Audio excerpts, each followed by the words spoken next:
Hello and good night. Welcome back to Tilu News, the source of news you can rely on. I am Chris, and for the news for tonight, the farmers are fighting new farming laws passed last September, which they say will devastate their livelihoods. For decades, the Indian government has offered guaranteed prices to farmers for certain crops, creating a stable guide to make decisions and investments for the following crop cycle.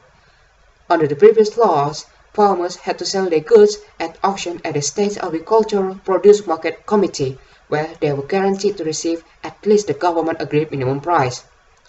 Three new laws initiated by the government of Prime Minister Narendra Modi dismantled this committee structure. Instead of allowing farmers to sell their goods to anyone for any price, Modi says it gives farmers more freedom to do things, such as sell directly to buyers without middlemen and sell to other states or large grocery chains. While farmers could sell crops at higher prices if the demand is there, conversely, they could struggle to meet the minimum price in years when there is too much supply.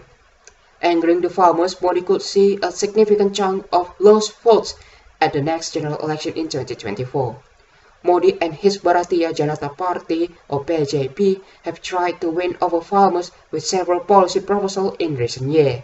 In 2024, the BJP said all crop prices should be fixed at the minimum of 50% higher than production costs, and in 2016, Modi set the target of doubling the income of farmers by 2022. The government insists that the new laws are a good thing, since increasing the market competition could boost farmers' income.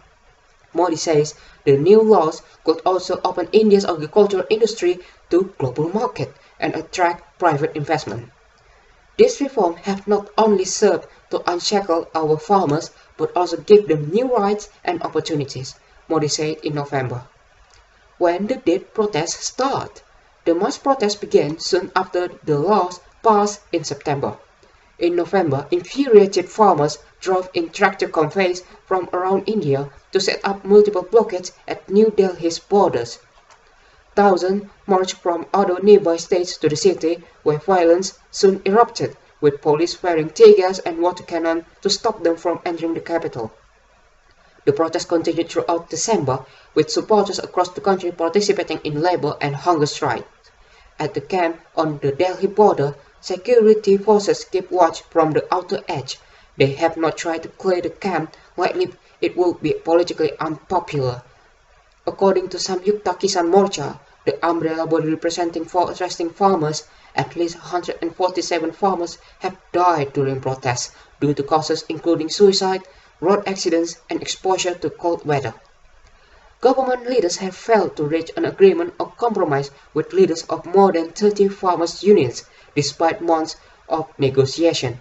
Officials suggested amendments to three laws in December, including a proposal that the state government would be able to impose fees on private firms.